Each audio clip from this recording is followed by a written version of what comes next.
What's up, guys? Welcome to episode 1 of the Bias podcast. I'm here with your hosts, Shawn, Mazzei, and Sebastian Falvo. I am your producer, Brian. Hi. And as you guys know, recently I've gotten super into the game of hickory golf. I've been playing golf for 20 years, right?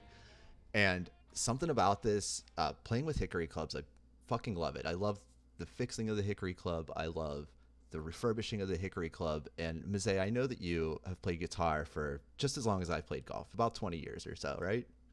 Yeah, well, you've played golf that long. I played golf for about 20 years, yeah. Yeah, I didn't know that So, either. like, Like what, 18, 20 years in the guitar? So, yeah, like, about 18 yeah. years. 20 when years. did you start to get into, like, your vintage gear? What really got you? Where was your start into vintage? Because, like, this is my beginning. Hickory golf is my beginning into vintage golf gear, right? So, like, I'm on this actually, adventure yeah. that you've been on now for how long? Like, when did you get into vintage gear? So that's a good question because it actually has a lot to do with, you know, like any other thing. Guitar is just like your heroes and the people that you look up to, and it was progressively about like it like falls exactly in line with how my influences changed, which is like, you know, I started with my three guys at first were like Henry Garza from Los Lonely Boys, who's kind of like doing the Stevie Ray Vaughan thing, but a little bit different, more melodic. Um, you know, Hendrix was like the absolute number one, and then you know the Stevie thing and John Mayer. And so with those guys as my early influences, it wasn't actually a requirement to have a vintage tone. It was about loud, clean amps. It was about a few pedals, strats, you know what I mean? But it didn't really have anything to do with that tone. So at first, my ear was drawn to simpler sounds and lower gain sounds, but it wasn't necessarily necessary to have old gear to accomplish those sounds. Um, and so as it was really like a maturation of what I was listening to. So I would say it wasn't really that at first. I didn't really care at first. I just wanted to be like those guys, and I was able to do that. But I started progressively getting there. You know, as you get older, a lot of times guitar players start to play cleaner. They start to play with less stuff. They start to like have a little less fire under their fingers. They're a little more patient or a little bit more like respectful of space. And as that started to happen, I found myself, um, you know, getting into all sorts of different things. But I will say, I started progressively getting there. But when I met Dan Boobin, uh, one of my best friends, but also a musical partner for a long time. I feel like I was into vintage stuff before I started playing music with him, but when I joined up with him, it spearheaded very, very deeply immediately into that world because I came to his gig and he had like a little 112 10-watt combo and he had his like airline tuxedo slide guitar and his Supro stuff and all that, and he had an old vintage deluxe Memory Man and a vintage blues breaker, and that was kind of his sound. And I came there with a like twin reverb with a 15. I had a Strymon timeline, like I had probably 15 pedals, and like Dan was pretty regularly kicking my ass there for a while at first. It just there was something about the purity, the sustain, the clarity, the responsiveness to the player. My rig had none of that. I was definitely more doing like a Pink Floyd-y kind of thing at the time and kind of getting into those sounds. But You were like broadcasting a wide net, right? Like you were throwing a yeah, wide and net that was to the try other and thing catch too, everything. man. You know, like I was playing with a lot of different people too, so like I wanted to be prepared for that. But what I didn't realize though is that I would eventually go on to realize that the difference between, for me personally, the difference between me playing a solo with a pedal on and with a pedal off was actually completely negligible. And Sebastian and I have talked about this before about like finger feel and how it's more for the player than the audience or for the actual tone or anything. And so then I trained myself um, very like diligently to get used to what it felt like to play a clean guitar. Play a solo clean. If you can't crank your amp up, then just play the song cleaner and to see if you can get away with that. And it was literally training, but it really rewarded me, I feel like, in the end. I feel like I made some of my biggest leaps as a player without all that pedals when I went to like the more vintage rigs with smaller amps, plugging straight in.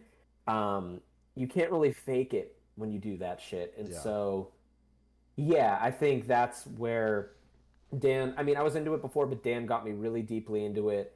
And working with him and playing very rootsy, folksy, bluesy music and having to be authentic and be a real player. Mm-hmm. And that's not to say other sounds aren't real, but like I said, you just can't bullshit. Mm-hmm.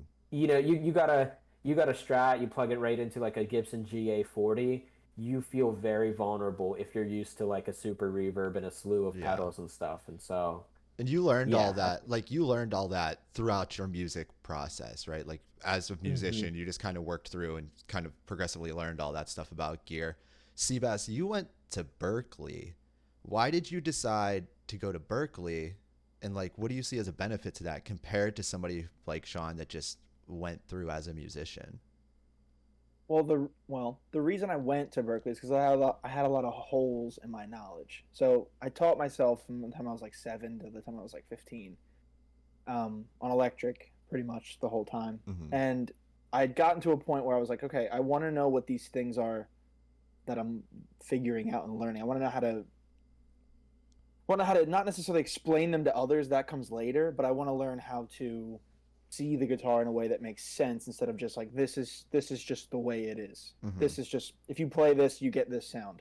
That's important too when it comes to like emotionally, expressing through music. That's the kind of stuff you don't need to explain. But I went to Berkeley because, well, one, I knew I always wanted to be a guitar player and a professional guitar. It's the only thing I love to do. It's the only thing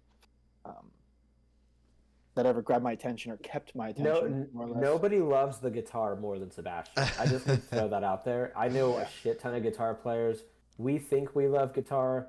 We do, but it's not the same thing. Yeah. I just want to throw that out there. You do love it more than other people. I still, I've been playing. I'm 26, so 19 years. Technically, I guess 20 because 6 I had an acoustic or whatever. I still feel like I was 8 in my bedroom or 10 playing along to Led Zeppelin 2 and but whenever you're that out. young though, whenever you're that young, you don't think I'm going to go to Berkeley, right? You I think did when I was 10. When you were 10, you thought that? Like you were just straight up like, I'm going to go to, that's wild. Cause me, I think of like the typical musician comes out and they're like, I want to be a guitar player, right? Like this is what I want to do. But I did want to do that first and foremost. Right. But you don't think like, I want to go to Berkeley to be a guitar player, right? You think, you don't think about like the path to it. Yeah. So how did you get to that? I mean, if you were so young thinking about it, that's wild. To be honest. Yeah, because like I was very curious, like how you got to that path, I think I knew I was gonna always go to college. Both my parents went to college, and both my parents are very well read and well traveled and everything. So I was just like, okay, we got to go to college. I fucking hate regular schoolwork. I think it's a waste. Not a waste.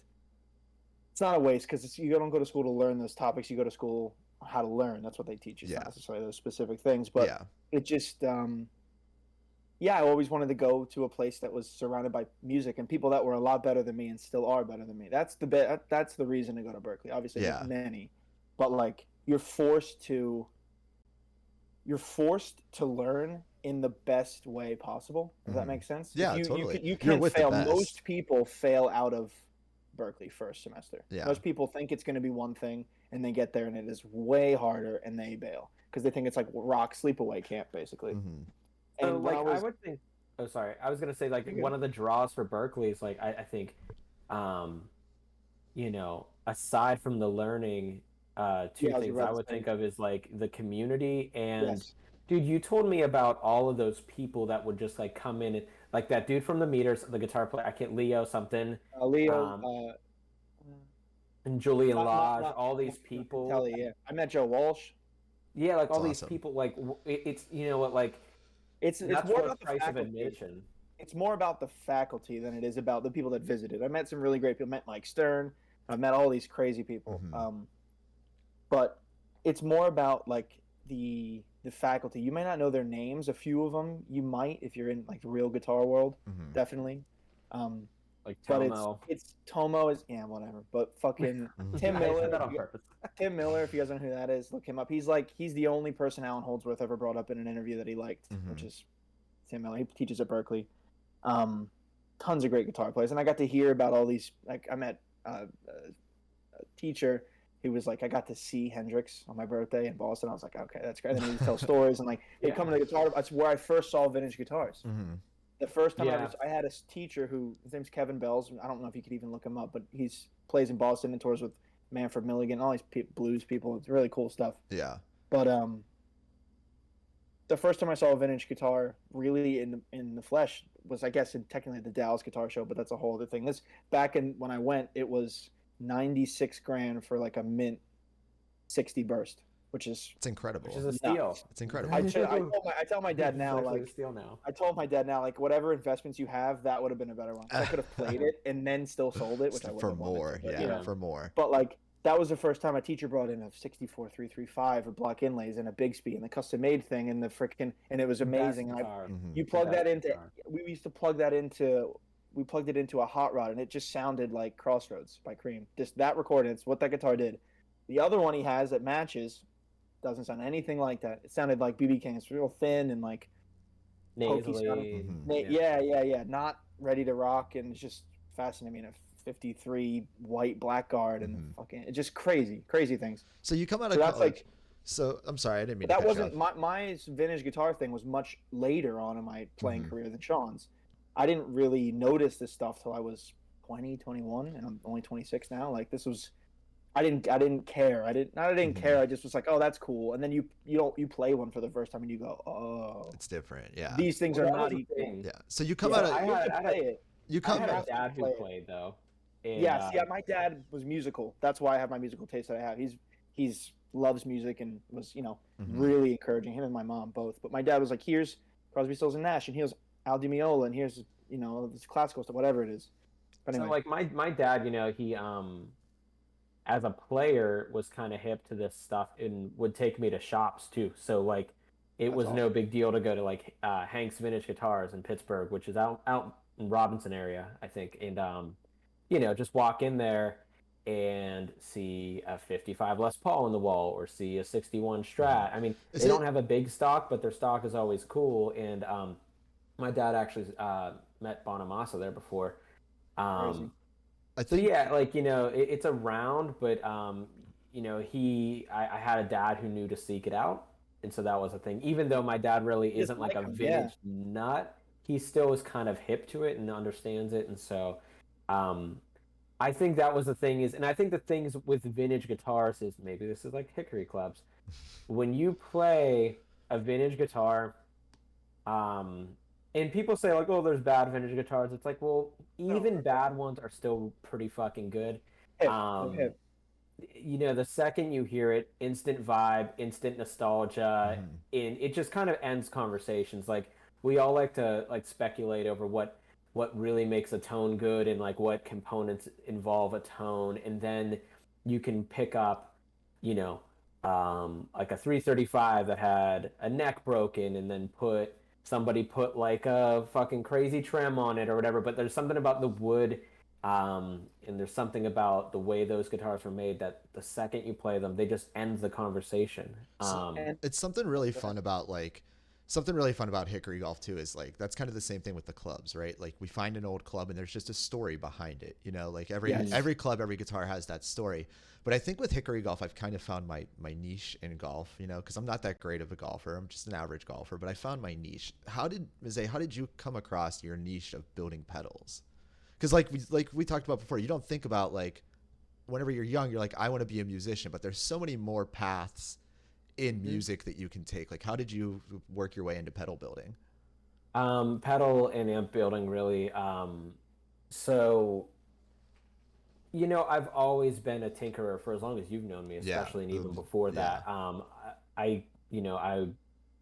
There was a really fertile time when I was in like my mid to late teens to early 20s where flipping gear was a real thing. Like it was easy to make money off of gear. If you knew your way around shit, you could fix things. Sean just for the people, Sean tells me the absolute craziest stories. And as Sean said that I love the guitar like nobody else, when Sean goes, I've played everything, it is not, he has pictures to back that up, which maybe at some point we could show you guys. He's like, oh, I've had this really weird short run guitar. I had it for like 6 months, and then I flipped it and made money and bought it a vintage. And it's just crazy. Anyway, go ahead. I've had a Crazy. lot of different gear. Oh, I mean, oh. I'm always inspired. I think my nature, and my brother's actually the same way with like computers and stuff.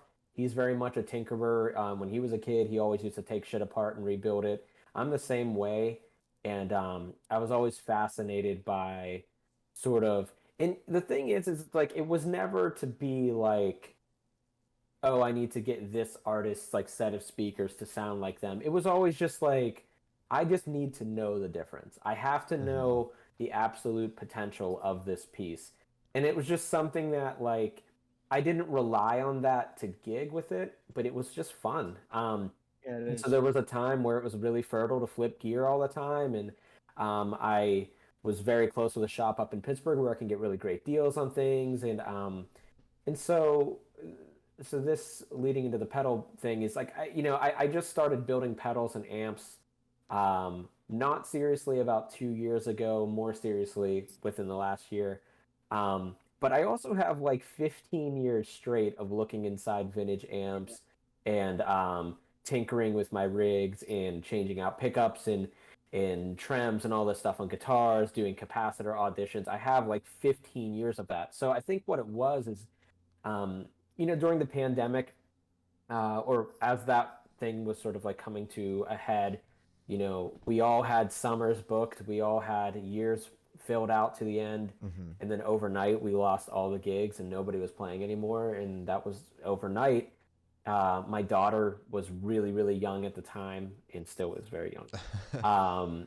And so it was really about like, okay, well, how do I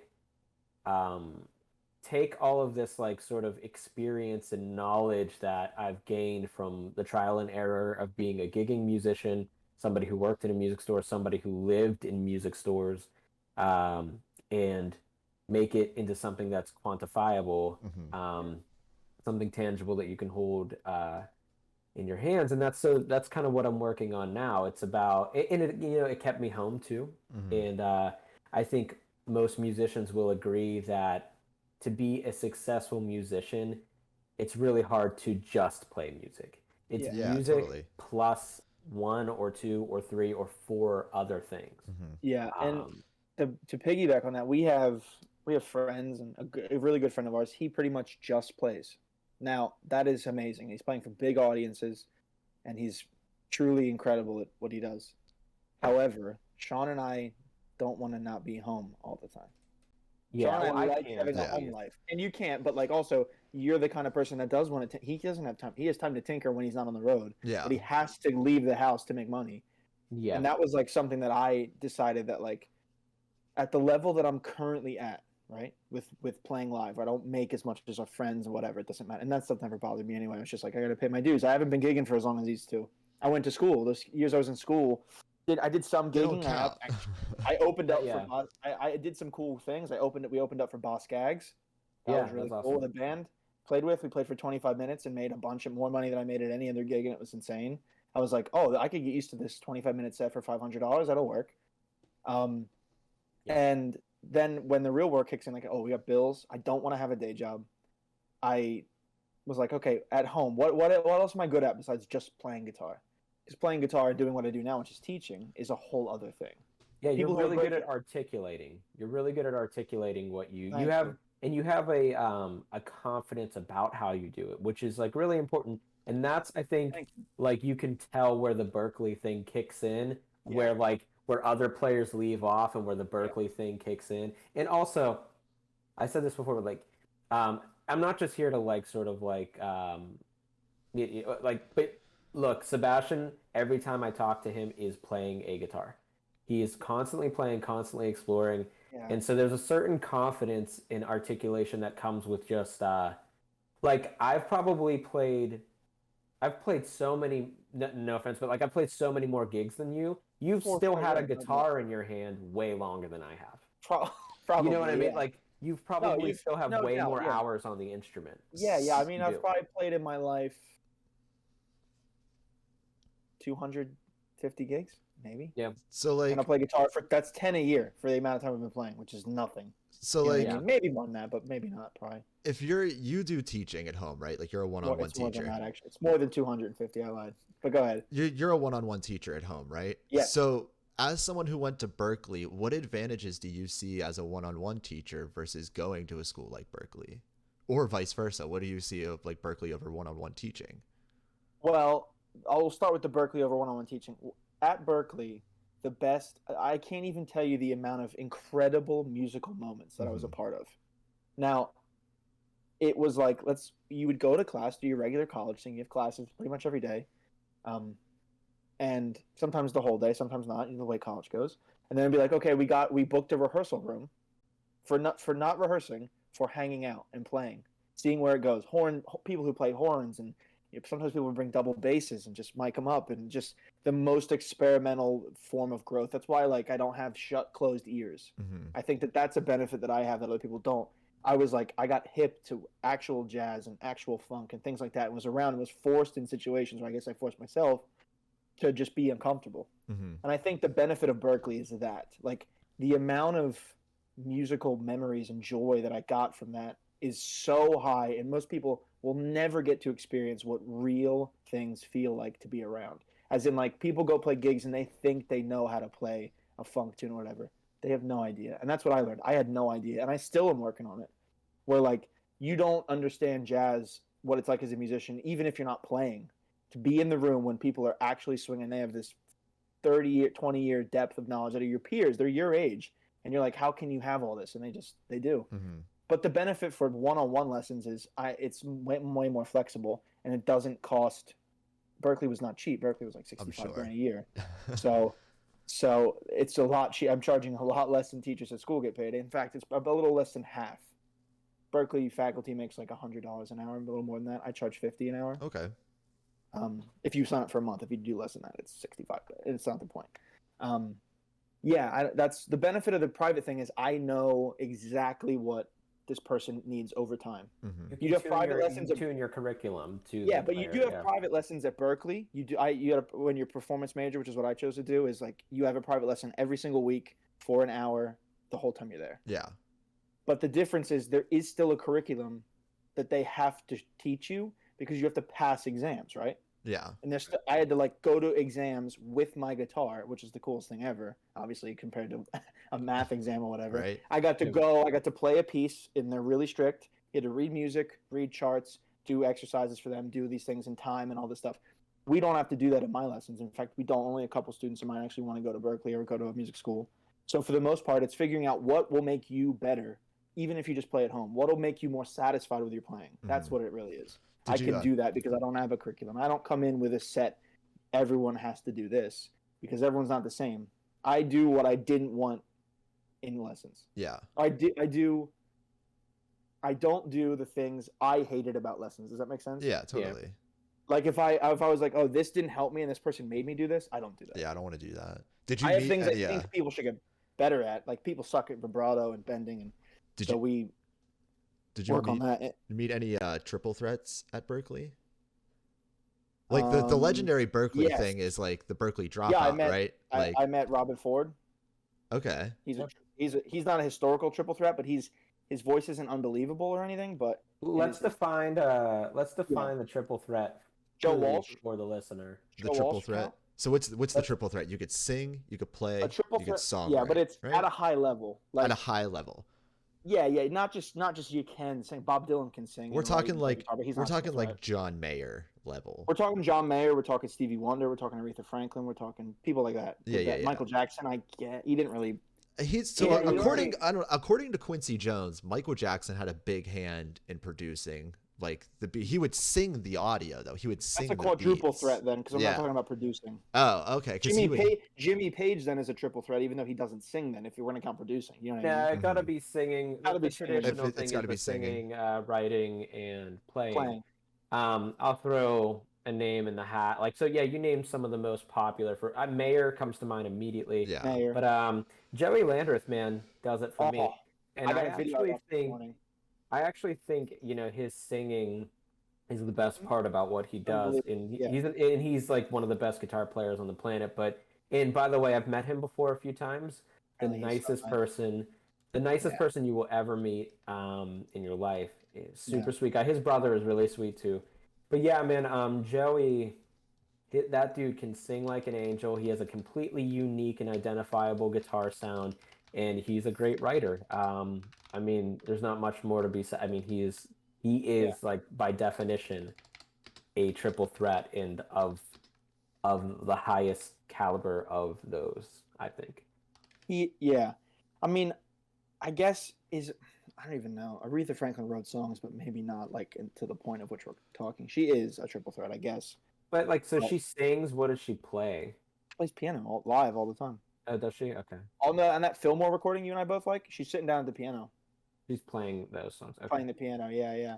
I mean, honestly, Michael Jackson, I would say no because he doesn't play an instrument at all. Right, so he's not one. I don't think he does. Um, And Stevie Wonder is probably the greatest triple threat that's ever lived. He's also one of the greatest musicians yeah, ever. it's if not the. I've been listening to him a lot, and if not the greatest, every single aspect of all those early records specifically. If it's not him playing the instrument, it's the best person alive playing the instrument. Also, Yeah. the writing is insane. The production is absolutely insane. The singing is fake. It's somehow soulful, but there's never a wrong note. There's never You can get really close with a lot of people, right? So Yeah. I feel like Donny Hathaway. You can get close with Donny Hathaway, and Yep. but I think not quite, but close. I mean, obviously, singing and playing is there. It's the writing that I'm like, yeah, fine. Hendrix, obviously, Ray? amazing. What's that? Stevie Ray. Does that count? I don't think his songs are good. His songs aren't. No, true. His songs But- stink. But are we gonna say Are we gonna say our opinion, or who do we actually? Because technically, he is actually one. If people think he's amazing, people love his guitar playing, his singing's not bad, and people like those songs, they still get played to this His day. singing, he's a great blues singer. Yeah. He's a great BB blues singer. King. BB King's a BB triple threat. King is an amazing triple threat and plus, like probably other shit too. I sent Shawn a video yesterday of BB King sitting at the fucking piano, which I didn't even know. Never saw it, never heard it in my life. Never. I would say, man, Doyle Bramhall too. Yeah. But writing's great. like that's a very Clapton. specific. Doyle's a very specific taste, though. I Yeah. love Doyle's writing. I love how he makes songs. I love how they're layered, how they're Yep. textured. His writing is Lyric. great. His voice is second to none, and he is the phenomenal. vibiest guitar player on the planet. Period. So for me, yeah. But I could see how somebody would be like, I don't know, this guy's a little fucking off, like he's a little weird or whatever. But I don't know. But I mean, probably the biggest guitar hero that is a triple threat is Eric Clapton. I don't think there's been another bigger one than that. It's bigger than Hendrix. It's bigger because like we just didn't get to hear whatever Hendrix was going to do. Eric Clapton's been making music since the beginning of Hendrix to now, and there's such a huge catalog. Things are so different. Would you guys? Each decade is totally different. Would you guys consider Clapton someone is like? a prophetic. Oh, sorry. Go ahead. Would you consider someone like Claudio Sanchez from Coheed and Cambria a triple threat? Like, dude can play guitar. He Brian's can sing been sending me so much Coheed and Cambria stuff. I love Coheed. I really like them. So like, I got to get the Coheed respect on the show. I love Coheed and Cambria. I love Coheed. But like, would you guys? Fucking no. The answer is no. The dude's a hell of a guitar player and songwriter. That doesn't matter. There's too many people that are good at guitar for us to just throw him in. Okay, so what's the line? Yeah. So that's my question then. What is the line? I think it's the songwriting with him because Yeah. while the songs are great, they don't really have like quite enough mass appeal. Okay. It's kind of like what puts Doyle Bramhall on the line is like he's personally a triple threat to me, but not like widely accepted as a triple threat. So then Stevie Ray Vaughan would be a triple threat 100% because he's widely accepted Yes. as a triple Mass threat. appeal. That's Mass why I appeal. brought that up. 'cause, Yeah, but I think his he's songs written- are horrible. But that doesn't written matter blues- though, right? If we're gonna go the impact on it, and that's like basically the impact on the culture and how popular it is, Mhm. he's written a couple blues standards. Which is Paul not- McCartney. Paul So- McCartney. So would Everyone like from the would two like people from the Beatles are triple threats. would Maybe like- three. three George people. Harrison's kind of a triple George threat Harrison's too. a triple threat, yeah.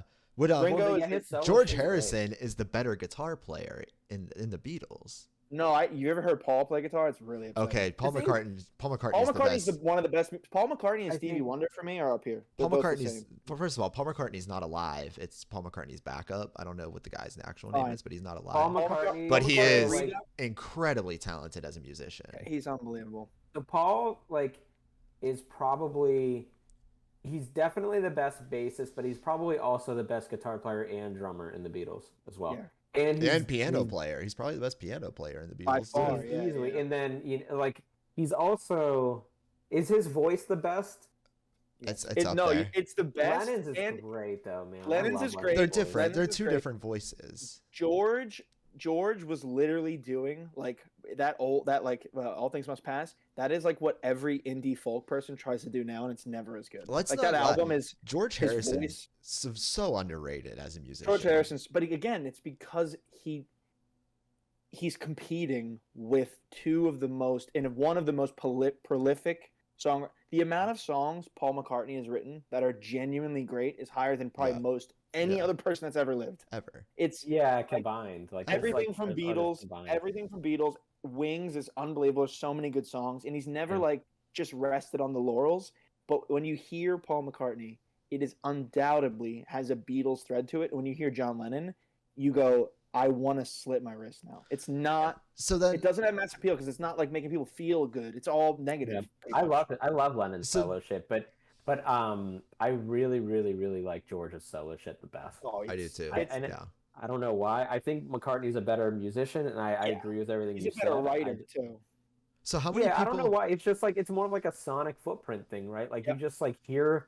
Like George's All Things Must Pass record has a great sonic footprint. It just sounds good. It's fun to listen to. So how many people do we consider? Can I do one side note? Yeah. Can I do one side note to that All Things Must Pass? I didn't know this till I heard a Peter Frampton interview, who's another triple threat actually. Is he though? You don't think Peter Frampton has one hit. That's absolutely not. You don't respect Peter Frampton. We're gonna disrespect Peter Frampton, who's underrated guitar player. Underrated. That's the only. No, he's got more than that. That's the only one. Anyway, underrated. Anyway, hold on. Let me finish. Then we can go into Peter Frampton sucks. Whatever you want to fucking say. Peter Frampton played guitar on All Things Must Pass and is not credited because it was when he was like younger or whatever. He played guitar on the whole record. Yep.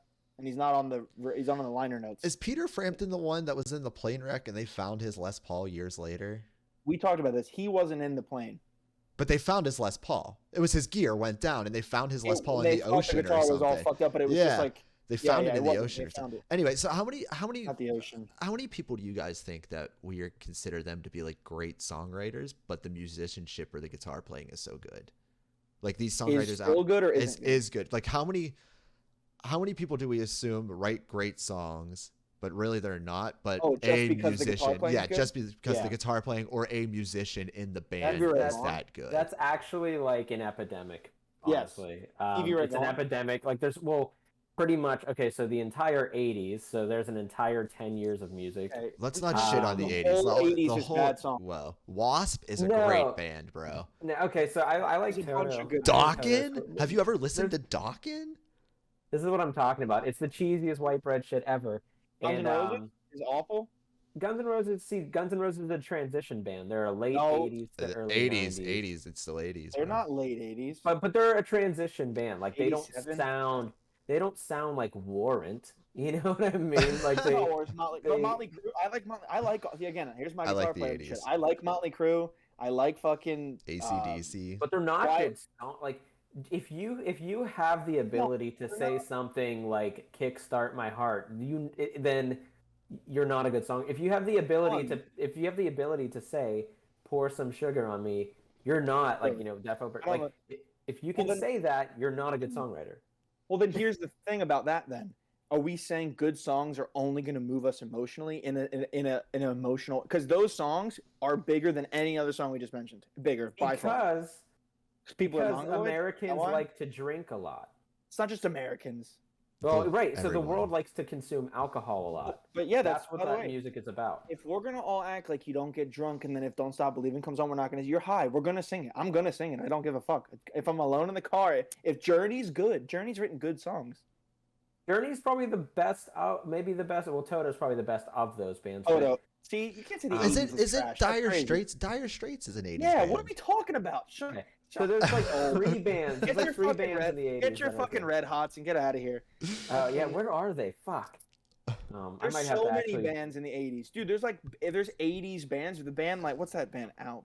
first of all, we can all hate ABBA? all day. The songs aren't good, but like Metallica's not a shitty band back in the 80s. They're just not. Yeah, but we're talking about songs, right? So We're talking about originally we were talking about entire groups that we just assume are good because the guitar players are good or because the musicians are good. Basically Talent. the 80s. Talent, because the talent is he's good. right.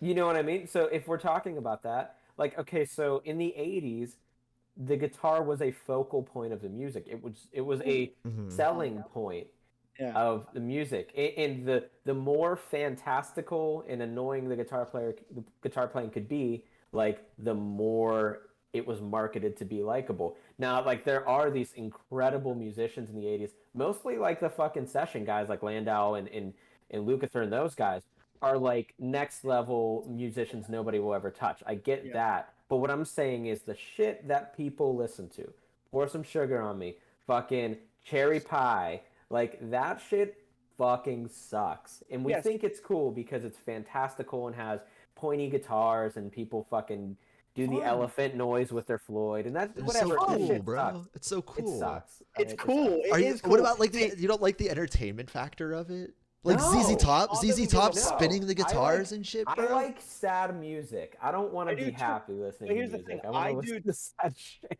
I do too most of the time, but this is where Shawn and I actually, funny for everyone's getting to see this for the first time. No one else has seen it. This is where Shawn and I don't agree on things. We usually do. You'll hear this in the future, but like I love the guitar. Like Shawn has already said it. I love the guitar. I can divorce myself from the awful snare sounds with the fucking crazy reverb and the crazy production of everything and just go, that thing that he just did was so fucking cool. Let me try to figure it out, even though I'll never use it. Like, to me, hearing, like, those heavy guitar sounds, those are the first time we heard heavy guitar. First time in history. Not Guns N' Roses is a good band. Like, even songwriting and everything. People like that, like riffs and all those things. I think it's fun. I will say, it's fun. I've tuned my guitar now when I was little and went, it's fun. Mazzei can't talk any smack because I found a Whitesnake album in his car before. Oh, that was my dad. It was in your car, bro. The Whitesnake with Bernie Marsden, different. Remember when you threw it out the window, though? We did. What was it? It was like a Whitesnake cover album. No, it was the Whitesnake covering Deep Purple. Yeah, Whitesnake covering Deep Purple. Dude, Red Beach playing Burn, it was kind of a That's cool thing. As fuck. Oh, so Whitesnake is cool now. All right. Yeah, cool. It was kind of a cool thing. We converted Here's the thing. There's got to be somewhere in Shawn that's got to like it a little bit. You just said it's cool that they cover Burn. Because I like Deep Purple. Yeah, me too. But it's still, I don't love that fucking Gary Moore album where he covers Hendrix because it's just a bunch of wanking around. But it's cool because it's, you know what I mean? You know who I love from the 80s? And I love Prince, you know. Yeah. Prince is technically, Prince is one of the greatest. Two of my favorite AC/DC albums came out in 80 and 81, technically. Back in Black and For Those About to Rock? Yeah, those are For Those About to Rock, the sounds on that the guitar sounds on that album are insane. Incredible. Better than Back in Black. It's better than Back in Black. The thing about AC/DC is it's worth saying is that AC/DC has done the same thing for 40 years. So the sound happened in the 80s, but it's not an 80s sound. You know? No. Yeah, but it's not any. The thing is, like, AC/DC literally sounds like the 70s, but it also just sounds like music. It sounds like AC/DC. You can't. Which is how like I feel AC/DC. about Prince, man. I mean, wait. Prince does sound like the 80s, but Like, it sounds also like Prince. Dire Straits is a very 80s band too, and you love Super Dire 80s, Straits. but it's also to do with the production. That's true. That is a lot. It's very the true. Sound of the eras, like 90s is very like industrial sounding. Like you get Rage Against. 90s is better overall than 80s because like 80s, I'm looking at 80s bangers right now. I know these are not guitar players, but like fucking Madonna, Cyndi Lauper, The Police are amazing. Oh, I love the Police. Van Halen is 80s mostly. Love Van Halen. Billy Joel, fucking Queen, Bon Jovi. These are not shitty bands. Like we can't even say that. Hot take, don't like Queen. I'm with you on that one. That's a cold take, actually. Wait, why? That's Queen sucks. That's not a cold take. You're both bonkers. Yeah, so I just they bore You're me. in the minority here. They What are you bore talking me, bro. I boring. understand the appeal of Queen, so it's not like a lack of understanding. But I understand the appeal of Queen. I just don't like them. I mean, I simply don't like the guitar sounds. I think I don't like the operatic nature. I understand that's a selling point. I don't like the operatic nature of the music. I think it's like unnecessarily fantastical. Fun. You know what? It's Queen fun. would be good as a Broadway musical act purely, like Because not a band. He's like one of the best singers ever in rock music. We're not even- disputing That's you. fine. We're not Yeah, disputing it's, you. it's not a talent. Here's the thing: the reason why you like or don't like something, you rarely has anything to do with talent. No. Well, yeah, because I like Bob Dylan, and his singing is It's the not worst He's ever, he's but he's an dog shit amazing singer, writer. but His he's guitar makes playing is amazing actually music. pretty cool. His guitar I like playing's his guitar decent. playing's not that Fine. bad, but it's not We bad. were talking about this pre-show. Neil Young or Bob Dylan, who has the better singing voice? Obviously Neil Young, but Brian said I don't know. Neil Well, Young sucks too. But Bob No, Dylan. Neil Young is amazing. I love Neil Young, but we just Yeah, talked me about too. this. I forget if I just talked about this about. No, I was on the phone with somebody. Me and Alexis had this conversation. Bob Dylan changed his voice like a bunch. Oh yeah. There's a record called Nashville Skyline or what I think it's what it's Is called. that the It's nasally one where he's like, "Lay lady awful. lay"? Is it that one? The lay lady lay? It's his voice is can't. It's Yeah. so bad. It's unlistenable, and there's some great songs. And then people are like him now. He does like spoken words. He needs to stop. No, he needs to stop. Yeah. So He needs to- he Neil needs to Young, not I do just that. saw an article. He's so cool though too, Neil Young. I just saw an article pre-show that I guess Neil Young and Crazy Horse are coming out with a new record. Fuck yeah. It's good news. Still going. That's great. No, Neil it's Young's- amazing news. I love Neil that. Young's ethos is like what all of us want to actually do. We just want to do our thing. We want to show up with our thing with no apologies and do it and fuck off and go home. That's what we want. Yeah, and to just have like to be unapologetically yourself. Every gets to musician is trying to do that. He gets to do all the things he wants to do. He gets to write his nice, really heartfelt songs and sing into acoustic. Like Harvest and then Moon. plug in, and then plug in with Crazy Horse and dime it all out, and it's a mess. but Cinnamon it's Girl, amazing. man, Yeah, it's it's the amazing. best shit ever. Rocking the free Here's world. what I'll say. I mean, Oh. I think his electric playing is kind of rough, but it's all about the vibe and the mood, and it's like the whole thing. It's not just the guitar playing. Him doing that like basically out of tune constantly thing with the trem is so cool. It's not good by like technique standpoint. It's Most cool. of the things I like aren't good. No, You know what I well, mean? Most of the things I like aren't technically sound like proper guitar playing. Actually, when you go to take lessons when you're younger, if you get a bad teacher or like an average teacher, they'll tell you to like play with this with your like thumb behind. I was just about and to I'm say, a thumb over guy. This is saying this doesn't work is the worst advice. Speaking of lessons, this is how you get things to sound good. What is no for the and for it's the how listeners? every good sounding guitar player plays. For the listeners, what is this, Seabass? Oh, so this is thumb over. It's a PRS. But thumb behind the fretboard is cool, and if you need both to do certain dexterous things, for sure. I do this also to stretch and reach, blah blah blah. But thumb over the guitar, if you're planning on bending a string, is the only way to get it done in the correct way. I don't like to say there's only one way to do something, but the minute you put your thumb behind the neck of the guitar and try to push the strings up, it sounds like you don't know what you're doing, even if you do, and you have no leverage at all. Especially if you don't play like nines or whatever. So Seabass, as a guitar teacher, we got some Q&A for you this week too. Yes. What do you think the best amp under $1,000 is? It depends on your needs, but I mean I don't think it's a hot rod, and I'll preface that because most people, including people that gig me once in a while, Shawn, our buddies, it's too loud. It would be great if it was 20 watts, but it's not. I would say probably the best amp under that price if you're going to have pedals. If you're going to have pedals, and I'll do one without pedals. If you're going to have pedals, I think a Pro Junior sounds amazing. It's good for at home.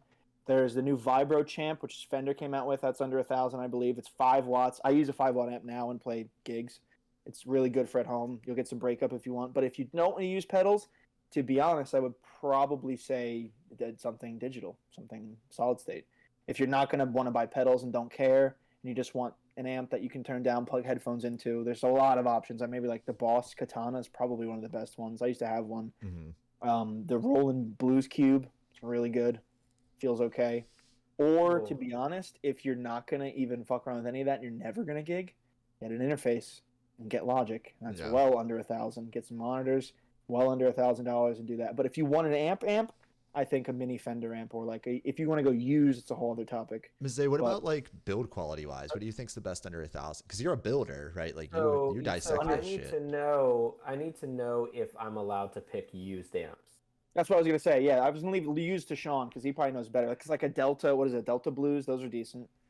Well, Those. okay. So the very first amp I thought of when this question was posed is a PV Classic Yeah, of Blues. any configuration. The very first amp I thought of. I've Can you gigged with get them. them that are not loud though? I mean, the thing is, they have a distortion channel. So I mean, I it's know, like, but let's pretend you're not. So if you're not gonna use pedals, that's a good one. yeah. It's Oh, not, so for can I sure, can I do used amps? Can I like yeah, give you me do. the I was leaving okay used for you to do. used? Okay, so You my know more thing, about that stuff. I think the undeniably best amp, maybe that you can get, period, but one of the best amps for that you can get, period, but probably the best under $1,000 is the Gibson Falcon, period. It has Vintage, yeah, unparalleled. people don't know what that is. You gotta tell them. I didn't know what that Okay, was. Till yeah. I'm getting in there. I'm getting there. So Gibson GA19 RVT. It's an amp that was made in the early to mid '60s by Gibson. Flew under the radar up until literally last year, basically. It has the best amp tremolo that I have probably ever heard. Reverb is great. It's a 112. The cabinet's slightly bigger than a Princeton, which is the perfect size for gigging. It's two 6v6s. It's like 15 watts. And the tone and vibe of that amp is some of the best that you can get. But you have to mod it. And the modification is very simple. Most techs can do it, and it's not costly at all. But it does need this mod. So I would tell anybody who has any sort of like affinity for vintage sounds, or even just good rock and roll sounds, and really has good. is sort of ballsy enough to like want to take a chance on something. If you get one and it's been, taken care of, and you do this mod, which I'll explain in a second, it is the best. Not the best for $1,000. I have a guy who I modded one for, and he doesn't use his all original 65 Deluxe Reverb anymore. So we're talking about an amp that can knock those sort of things off. If we're talking about, so that's where I go used. There's a ton of cool. What's the mod? What's the mod? Valco made shit that you can get that really cheap. The thing about a lot of that stuff is they're very tonally specific. The Gibson Falcon is not, which makes it a great buy. For new stuff though, hang on one second. For new stuff, oh, go ahead. What's the I was mod? gonna say, the prices of these since we've talked have gone up on Reverb. You can still find them. Just look on Craigslist. I just meant like for people that don't have access to like Craigslist, that don't live in a place like we live, or like live in a metropolitan like Pittsburgh or New York or whatever. Yeah. $750 is the cheapest one. There's one that's $500 that is not functioning, which is probably your best bet, because you just need to replace parts, it's probably cheaper than $500. Dude, people sell non-functioning amps that literally just don't have the fuses in them. Yeah, I was about to say, what I mean? Like 30-cent part, put it in, it's fixed. So. But if someone's gonna pay this, and like most people aren't willing to do Craigslist or whatever, that's we've talked about that. I'm not always, so like I think most people probably aren't either. $900 is that. Here's the thing. Shipping. So it's no, but I'm saying that's still $1,000. Whatever. There's gonna be tax for $1,000. No. But so what I'll say is this too. The amps that I'm gonna mention for vintage are amps that, look, it's a risk reward type scenario. It's not going to be the suggestion for everybody. It's going to be the suggestion for the guy who is okay with hunting around for shit and maybe having to fix it up. But at the end of the road, you're going to have something that is not printed circuit board, not made in fucking Korea or Bangladesh or wherever. You're going to have an American made from the golden era of production of amp that is going to sound great by any standards, not just by the 1,000 and under mark. And so that's sort of what I'm offering with the Falcon. Yeah. Now, if you have, if I can do used amps that are new, dude, I love the Supro stuff. I love the Supro stuff. That's a good shout. Yeah. So yeah, if you, the Tremoverb specifically is the one I really dig. If you can find one used, those are great amps.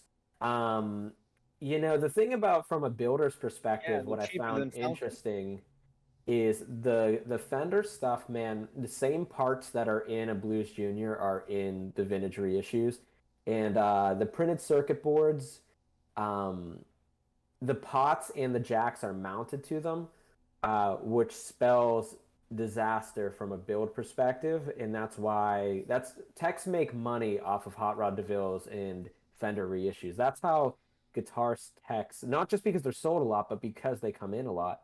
Um, the cheapest filter caps money can buy.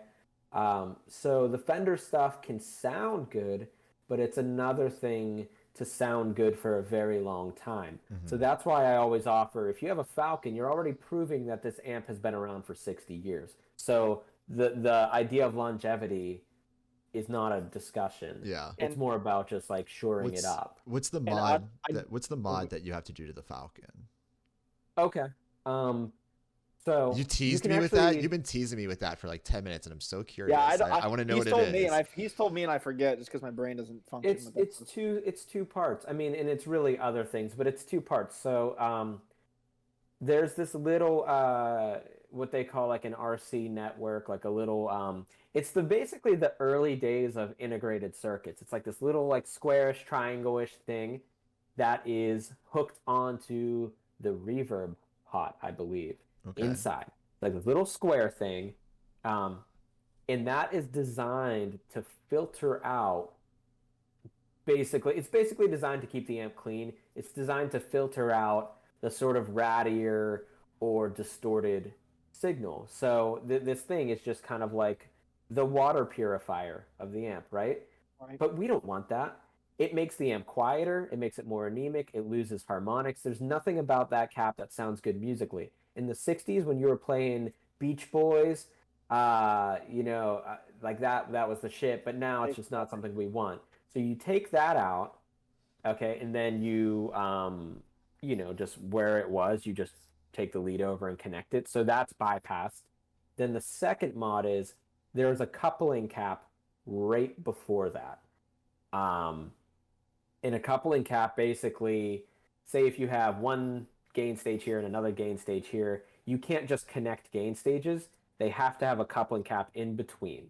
So that's just a device that connects gain stages. That's how it works electrically. How it works for a musician, though, is, again, think of this capacitor as a filter.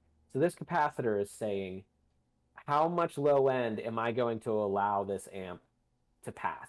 And it filters that out. So you choose a coupling cap to say, hey, from here on out, from this gain stage going to this one, how much low end from this gain stage am I allowing to pass through to this one? Mm-hmm. That's what a coupling cap is for a musician.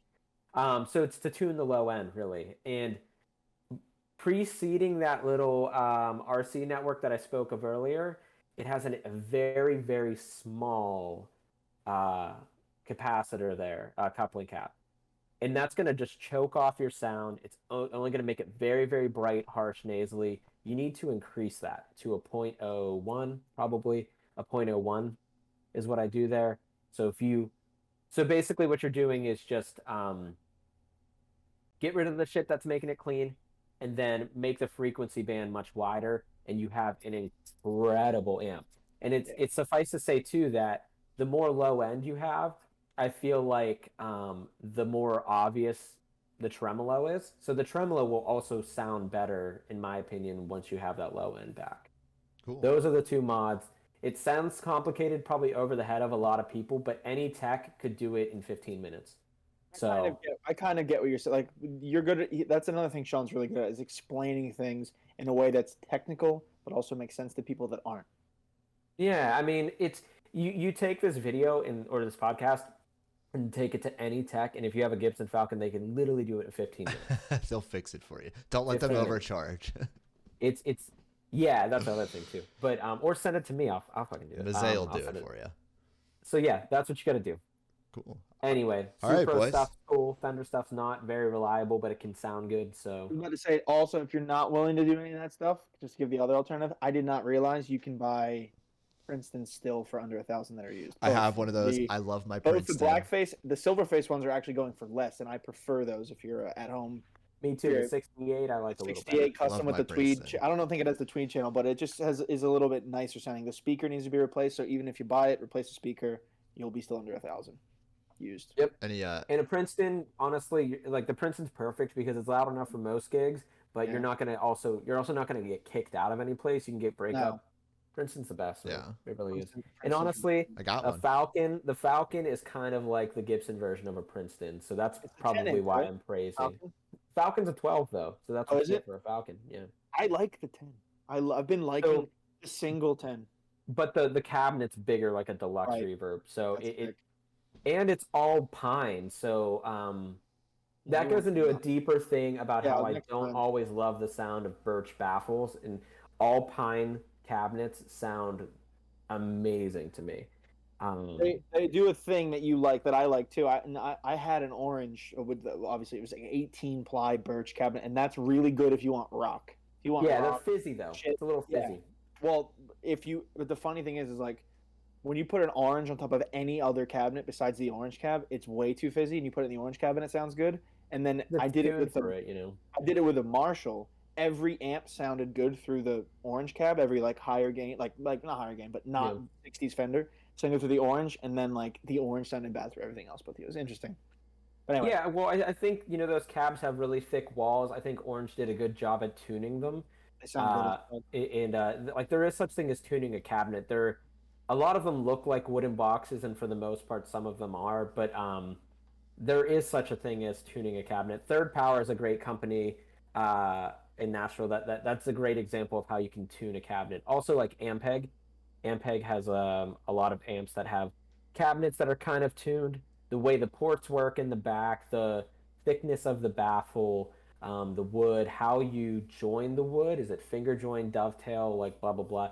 So all of these things, if you have bass traps in the cabinet, you can do that. So all of these things act as like a tuning of the cabinet. And I'm just bringing this up because like so many people like what tubes are in the amp and what are the controls and like the reverb and tremolo, like all that. And then that's of course important, but man, some of the biggest changes I've ever heard in amps is switching cabinets or switching speakers. I think for sure too. Yeah, so I mean, Cables matter. We can talk about this. We could do a whole podcast we on should do a amps. whole other We one could do a whole called episode on why amps. why things matter. yeah, Talk and just about focus cables on and one. like Yeah, cables and speakers and like Shawn hit me to these could tubes save that are that. in this It's a- amp that are not new. It's just a pain in my ass. Now I can't have them. And It's a good oh, episode by the way, idea. give me that rectifier back, boy. I know I gotta give it to you. I gotta order one. It's a good episode not idea. expensive. We'll save it They're for not another expensive. app. Yeah. Good Cool. one today, boys. Any famous last words? No. Practice. That's your famous last words as a teacher. Yeah, because everyone Do your thinks it's gear homework. and it's not. Last little That's thing. a great thought. That's a great thought. Last little thing. The thing that I didn't do that Shawn did, which is why he knows way more about gear. I was never like, let me get this gear to try to like expand my knowledge. I was like, how can I get the sound of all these people I love without changing anything but this? Yeah. That's why people need to go It's a practice. thing. It's a thing, and it's a way to do it, and it's the best way to do it. Yeah, for sure. It's the best in the long run. It's not short term. Yeah. Is that gonna be? I just like, dude, I just fucking, sorry, I don't want to go on too much of a tangent. I just love electricity and voltage. I know it sounds stupid. I love just finding, I need to know how everything works. So, like, I'm one of those people that, like, when somebody's trying to sell me a washer or a dryer, I want to know about the tech. Like, I'll sit there and talk to somebody for 3 hours about mechanically and electrically how something works. I just got to know. I don't know. Yeah. Anyway. So our official send off. Probably a waste of time, whatever. Our official send off Not a is waste gonna of be time. It's interesting. practice. Go Go practice. practice. It's our official send Oh, off. what about hey, do we want to some listens for this week? I want to Oh. throw out so I've been really into Justin Towns Earl lately. He's one of my favorite artists probably of this year, and I just say that because my Spotify Wrapped is going to have him at number 1. But he is such an incredible storyteller. You can really feel the authenticity and the pain in his stories. His huge stylistic range, very unique voice. The album Kids in the Street is a great starting point. If you go later than that, you're going to get some more modernized stuff. If you go earlier, you're going to get more like traditional country and even like some Elvis-y type stuff, which I think is cool. Yeah, Justin Towns Earl, man. That's the one I've been on. What about you, Sebastian? You been on anybody? I would say I've got two, one for songwriters and one for guitar players. Flaming Pie by Paul McCartney is a must listen. It's it's like from maybe the 90s. I don't really know. Jeff Lynne from ELO and him basically did the whole album. Okay. Really, really good. And then That's the your other songwriter choice? songwriter choice, and the other choice is Spotlight on Lucille by B.B. King. It's the only guitar centered album he ever did. And it's from the 90s when he's getting a little older, and it's just some of the best sounds and playing. Is that where he does the Calypso one? Is that where Calypso's from? Yeah, it's insane. That was that's it. I'm gonna throw out "Go Listen to Heavy Metal" by Sammy Hagar because that's a great fucking song. And This is the dynamic we're working with. I love that era of Van Halen too. It's a great song. Anyway. I'm gonna throw it out there because it's fucking awesome, and it's from the '80s. Fuck you, Mazzei.